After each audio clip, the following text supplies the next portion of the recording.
ஒரு சமயம் 3 நண்பர்கள் இருந்தார்கள். அவங்க பெயர் குமார், ரம்யா மற்றும் அன்பு. ஒவ்வொருவருக்கும் ஒரு சுவாரஸ்யமான வழக்கு இருந்தது. இவர்களுக்கு பரம்பரை முறையில் வந்து சேரும் புதையல் பற்றிய சுவாரஸ்யம். ஒரு நாள் மலைப்பகுதியின் ஆழத்தில் மாயவனம் என்றொரு மர்மமான காட் பற்றிய செய்தி இவர்களுக்கு கிடைக்கிறது. குமார் சொல்றான், நாம இதுக்கு போனா புதையலை கண்டுபிடிச்சிடலாமே. அவன் கண்கள் உற்சாகத்தோட வெளிச்சமடிக்கின்றது. ரம்யா வெறிச்சென்னு ஒரு மாய காடு எவ்வளவு ஆபத்துன்னு சிந்திக்கிறாள். அன்பு இருவருக்கும் நடுவே அமைதியாய் நிற்கிறான். அவன் பயம் இருந்தாலும் இந்த அசாதாரண அனுபவத்தை அடைய ஆசைப்படுகிறான். முடிவு எடுத்து மூவரும் மாயவனத்துக்கு பயணத்தை தொடங்கினாங்க. வானம் இருளால் மறைந்து போச்சு. காடுகளில் புறா பழங்கதைகள் சொல்வது போல மாயவனத்தில் உள்ள மரங்கள் வாழ்ந்திருக்கும் மாதிரியே தெரியும். ஒவ்வொரு அடி எடுத்தாலும் அங்கு ஒலிகள் கேட்டு அவர்களுக்கு பயமூட்டின. சில நேரங்களில் மரங்களில் சிரிப்பு சப்தம், காற்றில் மெல்லிய இசை கேட்டது. அப்பொழுது குமார் ஒரு நடுவில் உள்ள மரத்தை குறிக்கிறான். பாருங்க, இது புதையல் இருப்பதற்கான சின்னமா? அவன் கேட்கிறான். ரம்யா, முடிவு உடனடியாக எடுக்க வேண்டாம் குமார், இதிலே ஏதோ மர்மம் இருக்குதுன்னு எனக்கு தோணுது. அவளும் அன்பு ரம்யாவின் நிமிர்விற்கு இணங்கி அந்த மரத்தை விட்டு கொடுத்து நடக்க ஆரம்பிக்கிறாங்க. அப்பொழுது அன்புக்கு அசை போட்டு கொண்ட ஒரு ஒளி கீற்று கண்படுகிறது.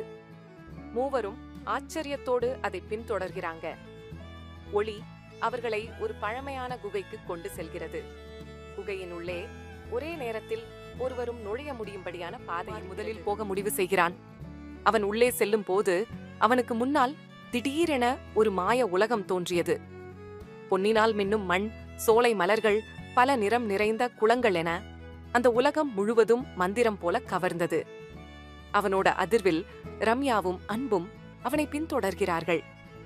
மூவரும் மாயவனத்தின் அதிசயத்தை கண்டு மயங்குகிறார்கள். ஆனால் அந்த உலகம் அவர்களை மனமுவந்து வரவேற்கவில்லை.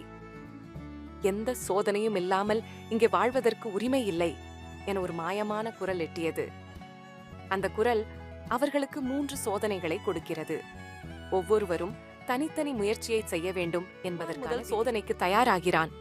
அவன் மனசுக்குள் ஒரே தைரியத்தோடு அவர்களுக்கு புதையலை காண வேண்டும் என்று உறுதி செய்கிறான். அவன் பாதையை கடந்து வெற்றியடைகிறான். அடுத்தது ரம்யாவுக்கு கிடைத்த சோதனை. அவள் சோதனை உணர்ந்து அதை உணர்ச்சியோடு எதிர்கொள்கிறாள். அதன் பின் அன்பு அவனுடைய தன்னம்பிக்கையால் சோதனைக்கு செல்ல முடிவெடுக்கிறான். இவர்கள் எல்லாம் வெற்றியடைந்து புதையலை கண்டடைகிறார்கள். அங்கு இருப்பது பொன்னும் வைரமும் இல்லை, ஆனால் மனிதநேயமும் உறவுகளும் என்பதிலேயே உண்மையான வளம் என்பதை காட்டும் ஒரு அனுபவம் கிடைக்கிறது. மூவரும் திரும்பி வீட்டிற்கு செல்வதை முடிவெடுக்கிறார்கள். நம் பயணத்திலே புதையலை பார்க்கலாம் என நினைச்சோம். ஆனா உண்மையிலே நமக்குள்ளேயே பெரிய வளம் இருக்கேன்னு உணர்ந்தோம் என குமார் கூறினான்.